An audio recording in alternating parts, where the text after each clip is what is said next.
for the time.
I just finished filming over here. Is my camera zoomed? Yeah.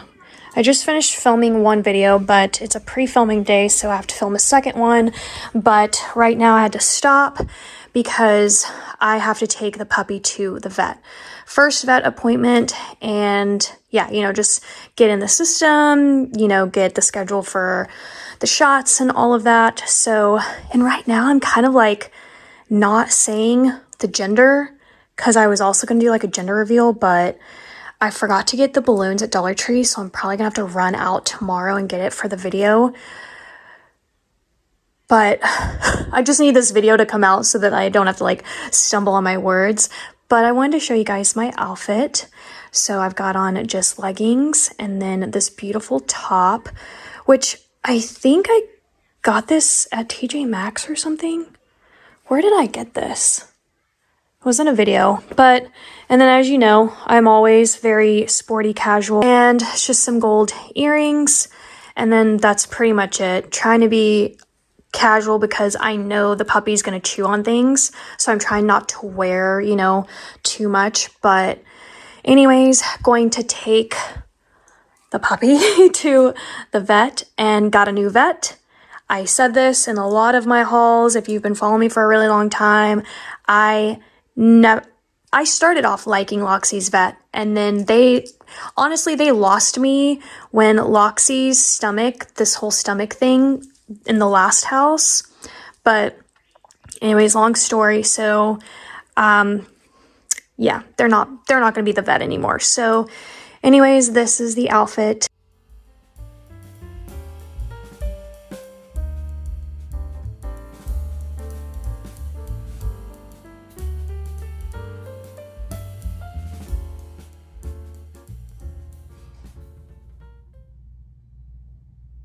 Alright, so I'm at the vet's office, but literally walked in this room, they already took him, so he's back getting, you know, weighed, which she just came and told me how much he weighed, and I was just flabbergasted. An 8-week-old puppy at 14 pounds. But he's a Mastiff, so it's normal. And yeah, she said he's gonna be a big one, so yeah. Anyhow, I already miss him, but I hope he's okay. Anyways, so yeah, getting this done and then gonna go back to the house. So, cause I gotta finish doing my pre-film and then we'll just play for the rest of the day. All right, back at the house, and I thought I'd give you guys a little vet update. They all loved him. I love this vet. I'd actually been looking for a vet when I wanted to switch Loxy, and I actually couldn't get an appointment because they were so many clients and they just couldn't get me in at the time with Loxy. And so in the end, I just decided that I didn't just want to take her anywhere. I'd rather her know her surroundings. So again, not trying to dive into why I just don't like the vet that Loxy had. But anyways, this vet, I had already done all my research and they are just so highly recommended, and I'm not surprised because I walked in, they knew one, who I was, they knew him, and they were so loving towards him, and it was just, I was so overwhelmed by their love. And maybe that comes as a surprise to some of you because maybe that's your experience at a vet, but my vet was never really like that with Loxy. They never just had that reaction, they loved their jobs. These people love these pets, and that just makes me incredibly happy. But the vet looked at him, said he is great all the way around. His weight, according to him being a Mastiff, they are yeah, he's gonna be a big boy. His heart's great, everything's great. They did give him some shots today, even looking at the shot records that he previously had up until he was 8 weeks old. So he had distemper and bordetella, I think, today. And then, yeah, he won't do his rabies for another 2 visits. He has another visit in a month, and then I think the visit after that is rabies, and then he's good for a year. So anyway, something like that, but they said he was really sweet, and he is the sweetest little thing. He's sugar and spice though, because when he gets to hopping around and biting and playing, he's spicy. But they said he was so good. He just sat there, looked around, wasn't fazed by nothing, wasn't fazed by the shots or anything. So I think he's gonna be a little bit sleepy. He is at my feet. I'll show you guys. So here he is. But yeah, the shots I think are gonna make him a little bit sleepy. Plus it was his nap time anyway. I'm trying to keep him on a schedule. So he seems like he's pretty happy.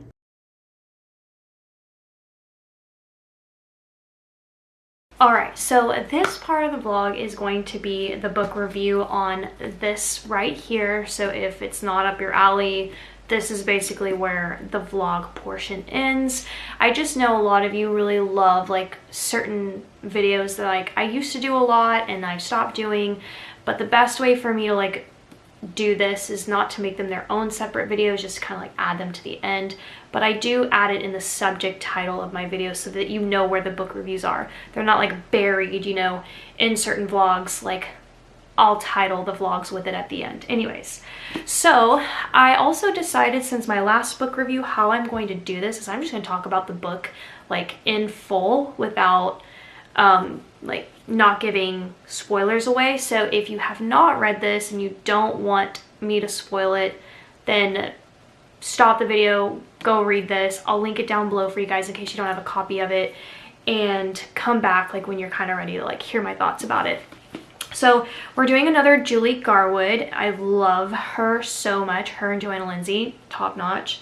This one is called The Ideal Man, and this is one of Julie's contemporary series. So she does do historical romance, but then she also does contemporary, and they're all the ones with cops, or FBI agents.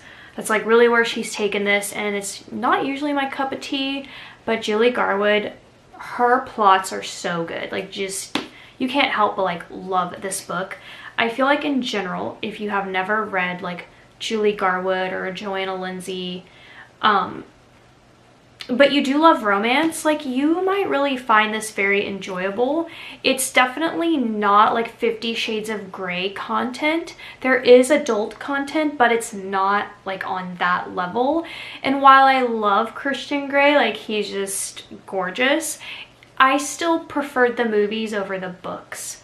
I feel like I'm diving off here. I always do this. I always overtalk. But I guess I'm trying to say, like, I don't think these are on the 50 Shades level. So if you're not into that, you might still like the way Julie writes or Joanna Lindsay writes. So anyways, this book is about, the two main characters are Ellie Sullivan, the girl, and then the guy is Max Daniels. I really like how she wrote both of the characters. I usually get very picky. Personality traits are like really big for me, but I really love how she wrote Ellie Sullivan. So she's like a prodigy. She is a very well-known surgeon, but she's super young because she was like really smart as a kid. So she went to college. I always hold the book up.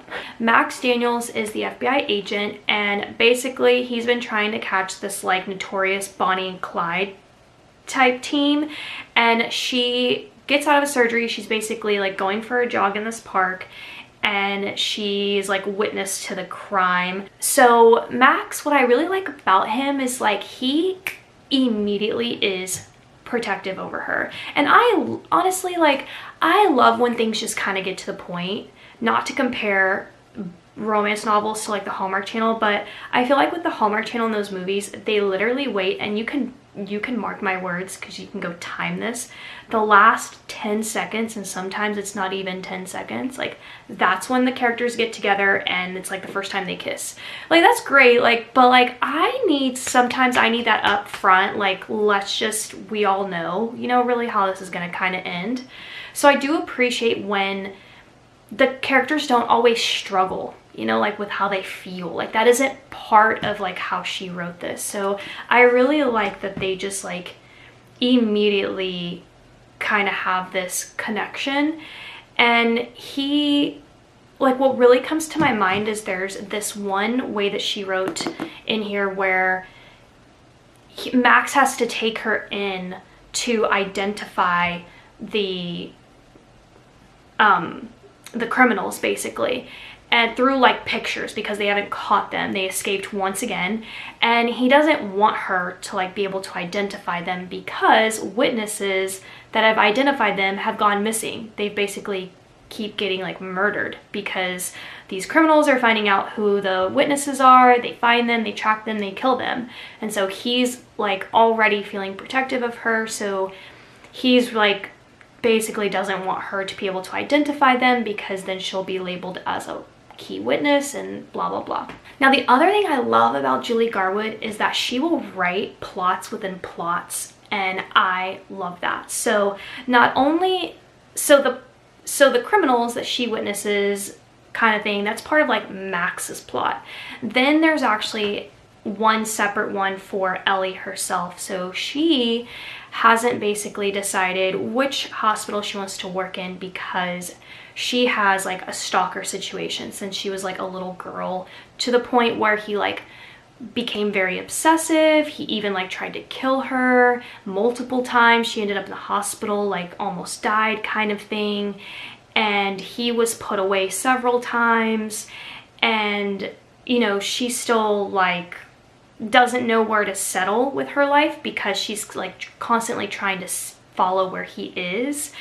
And he had like recently apparently escaped like the mental ward that he had been in kind of thing. So she's just been very, you know, reluctant to kind of figure out her life. So she never really made room for relationships or anything like that. And the other thing about this like whole plot with that, with this guy whose name is Evan Patterson, is the way that she kind of like wrote her parents and her sisters. I don't know, it kind of didn't like sit well with me. You'd have to definitely read the book and like form your own opinion about it.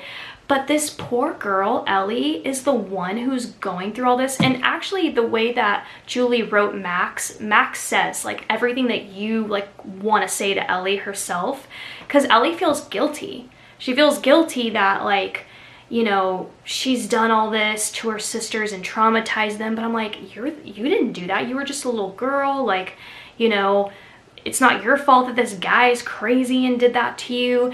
But the way that she does write the parents and the sisters is kind of like, but that wasn't her fault. Like, you should be more supportive. And the mom specifically, she's just kind of like, when she writes parts with, like, the sister Ava, she's the one that, like, is really all over Ellie and being kind of mean. She's also getting married, and another plot twist to that, she's getting married to Ellie's ex-fiance. And Ava is just very aggressive, the way that she wrote this character. Very aggressive. I definitely don't vibe with that character whatsoever. She annoyed me in this book so much, this Ava character. She's a twin, so there was another sister. She's a lot more chill. But, so Ava literally blames Ellie for her whole childhood being messed up. And she's like this adult now, still kind of carrying that me mentality. And then she's getting married, so Ellie basically goes back to her hometown for this wedding thing. And Ava's like, you're gonna be in my wedding. And she's like, no, I'm not gonna be in your wedding. That's weird. He's literally my ex-fiance. But Ava wants her to do it so that it puts the rumors to rest, kind of making it look like Ava didn't steal her fiance. So if her sister, if Ellie's in the wedding, it'll just make it look like Ellie's not mad about it, you know, and it will make Ava look good. So Ava immediately just was not a favorite character whatsoever for me. She definitely was written as like bridezilla to the max as well. And then her twin sister, I forget what her name is, Avery or somebody, I don't remember what her name is. She has her own little like mini plot as well, but it's just crazy how many like different stories are kind of rolling in Ideal Man, but it's not confusing at all. She really does write this in the most streamlined way, and it's just honestly genius for me. So so basically, you know, Ellie doesn't identify the criminals because she really can't. She's like, no, I don't know which one they are in this book. And so Max is like, great, bye. And like, there's no really need for him to see her again. He has already, you know, kind of gotten her statement and all that. Well, so he's on his way back home. He lives in Hawaii with his partner, Ben. And he's on his way home when he finds out that her name was written on a piece of paper by like one of the criminals, and they find it basically. So they know he knows immediately that the Landrys, I think that's their name, the criminals, the Bonnie and Clyde, that they know about Ellie because she did the operation. So anyways, so he's like, oh my gosh, now they know about her. So he decides he's going to be her personal bodyguard. So he flies out to her hometown. I think he knew she was there. I don't really know the details, but he flies out to where her hometown is. And, you know, obviously the connection grows from there. But I just absolutely love that, you know, Ava's over here throwing this fit, but Ellie's literally with this hot FBI agent. It's like, why do you think I'm bothered? But anyways, so I just really like how their connection grows. They're very much into each other, very attracted to each other. You can just tell the way that they're written as characters that they're just really meant to be. The cutest thing about this book for me was a part of her father's personality, so Ellie's dad. So the bigger chunk of this book takes place where she's back home in her hometown, because at this point she's being hunted by the Landrys. She's also being hunted by Evan Patterson, and she's spending time with Max, falling in love with him while dealing with her freaking sister and all of that. And she's just this amazing surgeon too. And so, but the cutest part about this book is kind of like the way that Julie Garwood wrote the father. just to be like a deal seeker. He just, so like they were staying in like an attached apartment thing to their house, and the air conditioning unit was just crap. And Max is like, well, why doesn't he just get like a new air conditioning? She's like, oh, daddy got a deal kind of thing. And so it was like either really, really hot or really, really cold. And then she was painting the room, and he's like, why is this room purple? And she's like, oh, daddy got a deal because it was like on sale because nobody bought this color basically. And so it was like this whole thing, and how Max kind of like, you know, he's such a go with the flow character. I really, really like him. He's just really charming. And in the end, when he talks to her and he's like, you're gonna marry me, and she's like, you can't just tell me to marry you, you have to like ask me. And he's like, I asked your dad. And she's like, oh, you did? She's like, well, what did he say? He's like, I gave him a deal he couldn't refuse, which I thought was so cute. I love when they rope in little character details like that into the story. I think it makes the book so much more special. So Evan does come after her, and he gets taken care of, and they, you know, obviously solve the Landry situation. I mean, I'm not going to dive into like every detail. I just wanted to like do the highlights of what I love the most about this book. I love Ellie's profession. That's really nice. You know, I just love the change-ups, because what she makes the same in these contemporaries is that the guy's always like involved in the FBI. So it's really nice for the females to like have a different like job or something that they do, and each of their personalities are always different.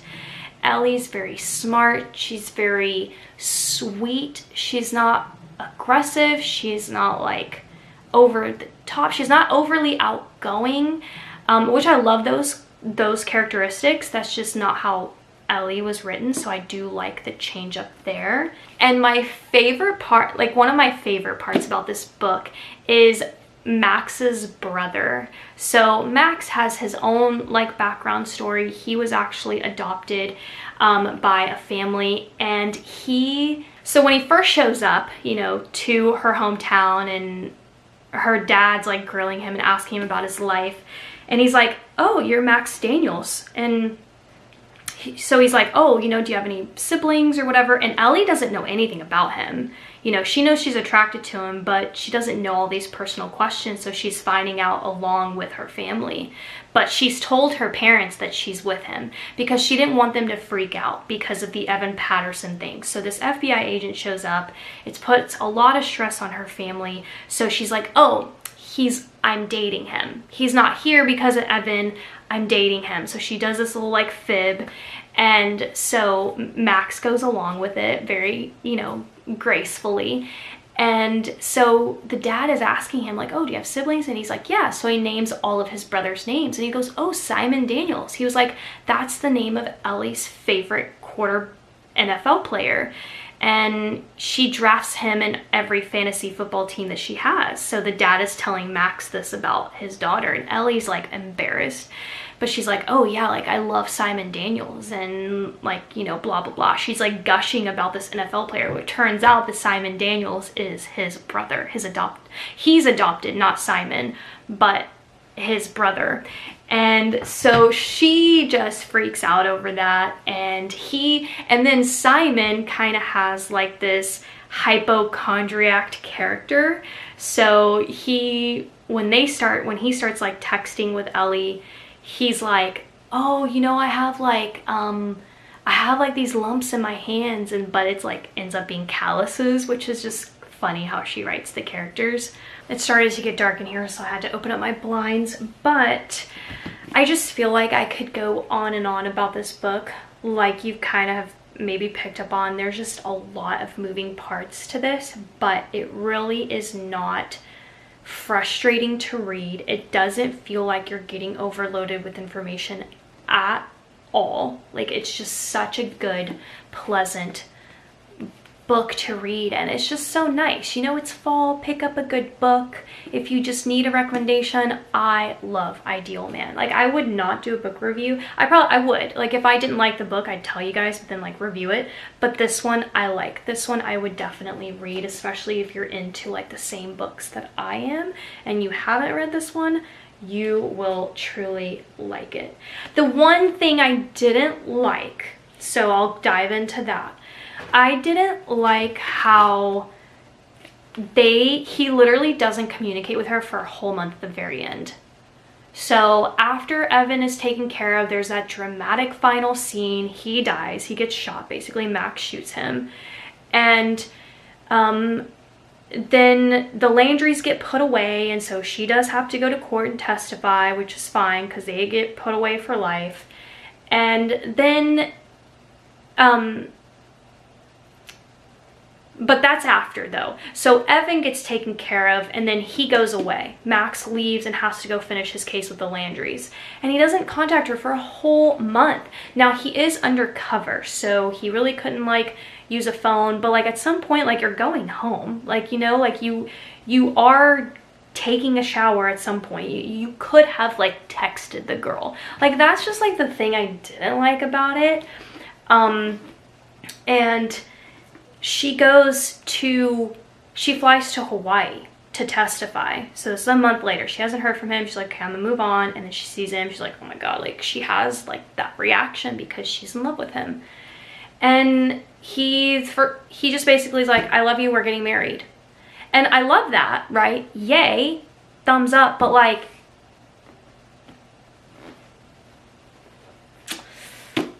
that whole month, just nothing. Just, I don't know. I mean, I know all books can't be like perfectly written, but like, that was the one thing I will say that I was just kind of like, I wasn't a fan of. But it doesn't matter because he's still such a well-written male character. I love Max. He's not one of my favorites, but I do really like the way Max was written. He's not on my least favorite list. So anyways, yeah. The one thing I will say is that compared to Joanna Lindsey, I always get a visual of what the characters look like. With Julie Garwood, I feel like either I'm missing the information or it's not being written, but I don't think she really writes looks very often. Sometimes she does, like she'll write colors of eyes and hair and things like that, but I don't think I got a very good idea of what Ellie or Max is supposed to look like, to be honest. But that could just be me. I obviously, in my own mind, I think of like what I think they would look like, you know, but I just don't think it was that strongly written in terms of like their, you know, their looks. So I have no idea. But anyways, that's it for the book review. I hope you guys love this one. And I think the next one I need to do is my favorite contemporary. Ideal Man is not my favorite contemporary of the whole bunch. I definitely love just like the action of it, the whole FBI, the gun stuff, you know, like that whole bit. So it's just very exciting. There's romance in it. There's all these plots. And you know, a guy in a uniform. You know what I'm saying? So love that. But anyways, that's the end. I hope you guys love the book review. I know I over chatted, but that's fine. I'm sure that's what you guys were wanting. So that's it.